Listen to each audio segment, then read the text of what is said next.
Welcome to the Zebra Family channel. If you have not subscribed, please click the like button, share and subscribe. It's free.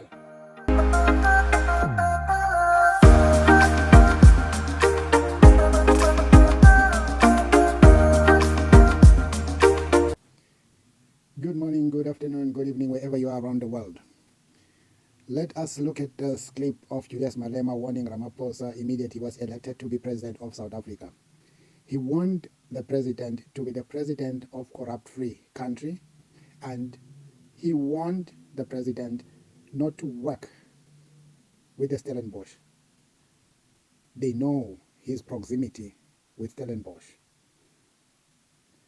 Everything Malema warned the president about, it has come to fruition now.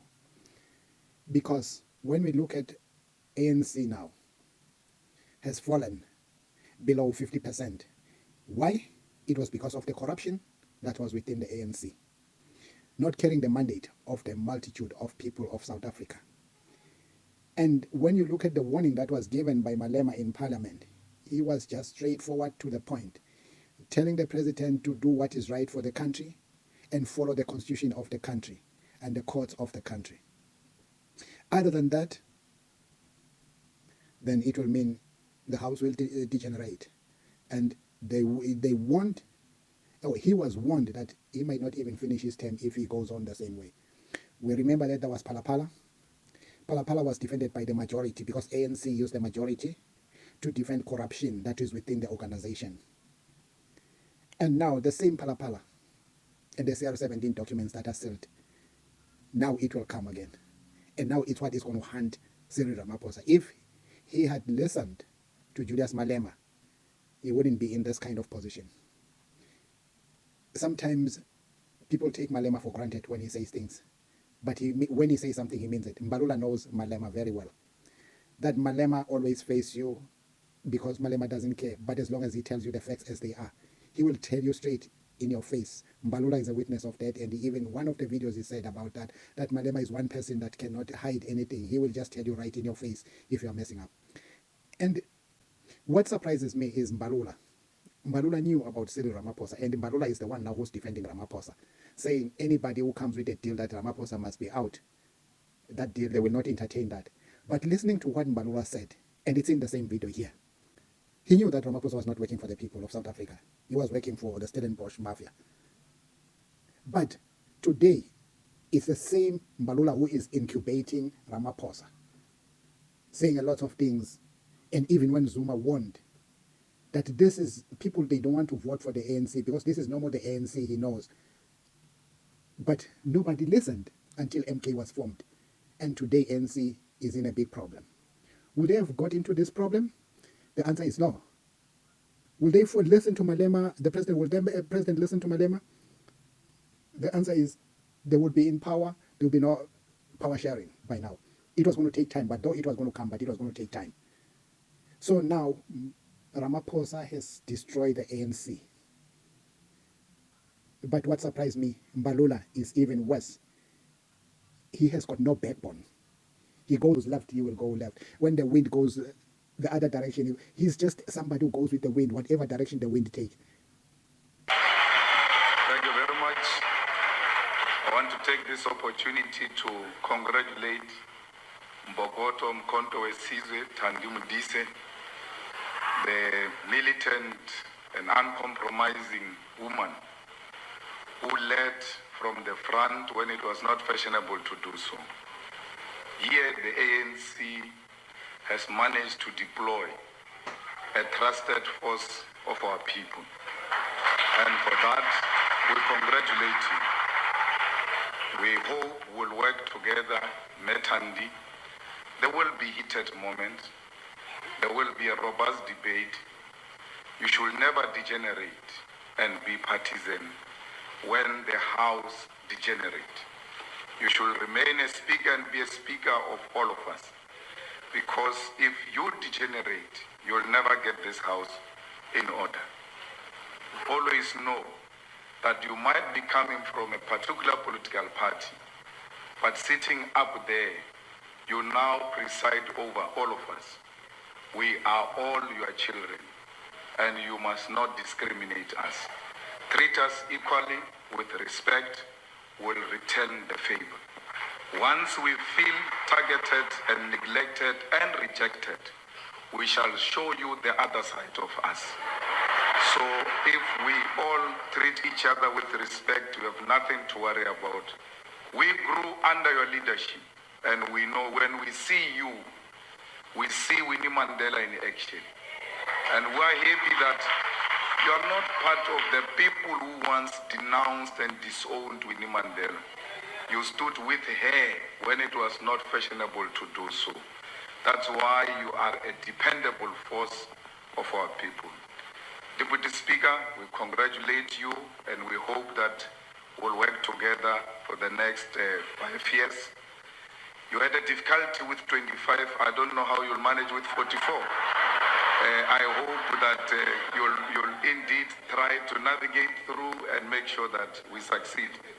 Comrade President, we congratulate you and we hope that you will be a president of a corrupt-free government and you will not subject yourself to views of factionalism. There are people who thrive through patronizing presidents. They tell you all you want to hear. And as a result, you are unable to make informed decisions because you surrender yourself with praise singers and yes men and yes women. I've seen young men and women from the benches of the ANC.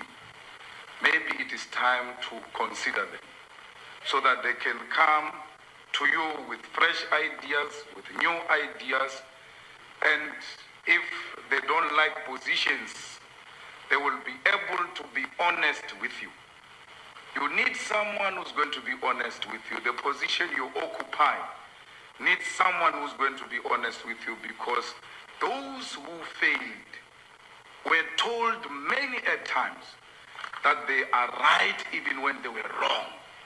Even when the Constitutional Court said to them, you are wrong.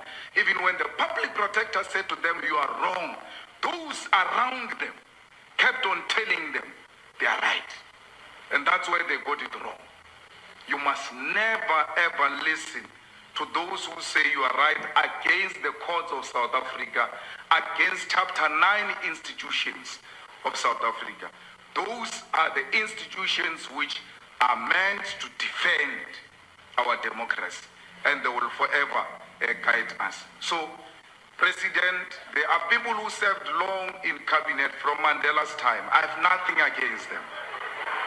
And I don't know why they don't make your work easy by coming to you and say we are not available, maybe as advisors, so that they give room to new ideas. Comrade President, Stellenbosch is a big problem. We know your proximity to Stellenbosch. We know your proximity to Oppenheimers. We have not elected Oppenheimers. We have not elected Stellenbosch yet. I told your predecessor in 2011 that we have not elected the Guptas. We elected him. And he must lead us. He refused to listen to that. We're warning you, President. We have not elected the Ruperts yet. We have not elected the Oppenheimers. Listen to the collective wisdom of people you are elected with, not white monopoly capital. It will not be here to defend you. Once you listen to white monopoly capital, you must know that you are likely not to finish your term. All the best, President. We are here. We are watching you, and we will continue to engage you openly, not in secret. Thank you.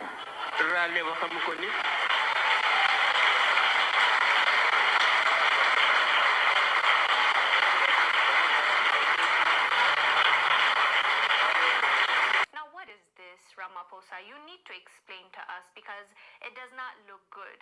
And the fact that your PR team quickly deleted it, it's a bit sketchy. Let me just show you this clip of what I'm talking about. We'll come back and discuss.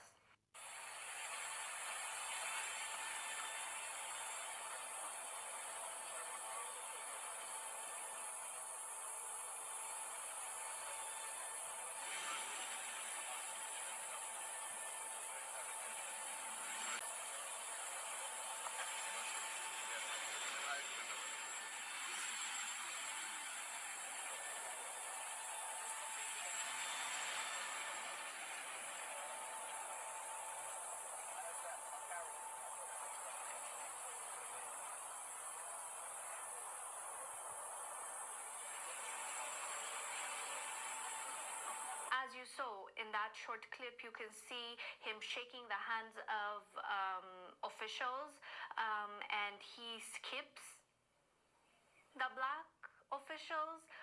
Some were saying that it's because they're in the military, but you can see the other person having like a badge, he's still shaking his hand. So it's a bit weird, especially the fact that his team deleted that post as soon as people started questioning, like, this does not look right. Why was he just not at the black people that were there and he was shaking white people? That's what people were asking, and I agree.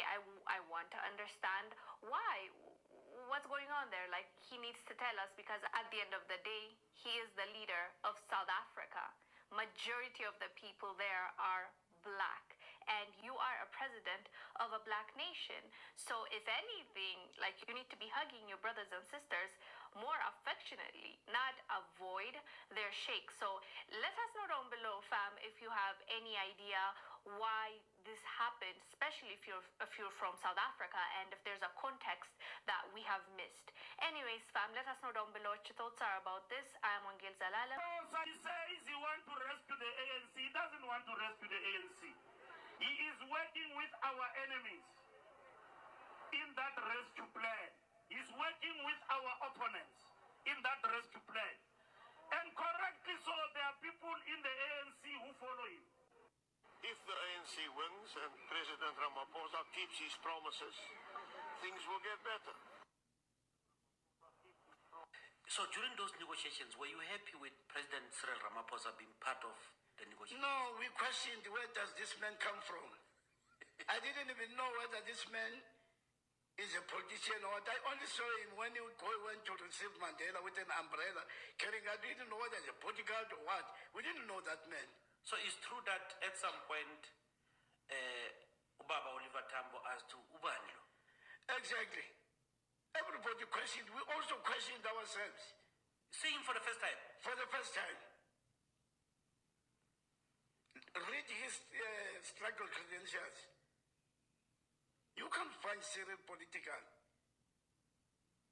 People are imposing things on Cyril. Cyril is telling them he was a leader of a church, youth church. He was never anywhere political. He was planted. Ramaphosa says he wants to rescue the ANC. He doesn't want to rescue the ANC. He is working with our enemies in that rescue plan. He is working with our enemies in that rescue plan. So, family, what do you think about this clip that we have put through now? And please, can we comment respectfully? And let's not forget to like, share, and subscribe. This is your channel, family. We love you all. Sinthanda ngothando luka love. Sithi nonke kumagumbama nomhlaba. Siyanthanda nonke. Bravo, bravo, bravo.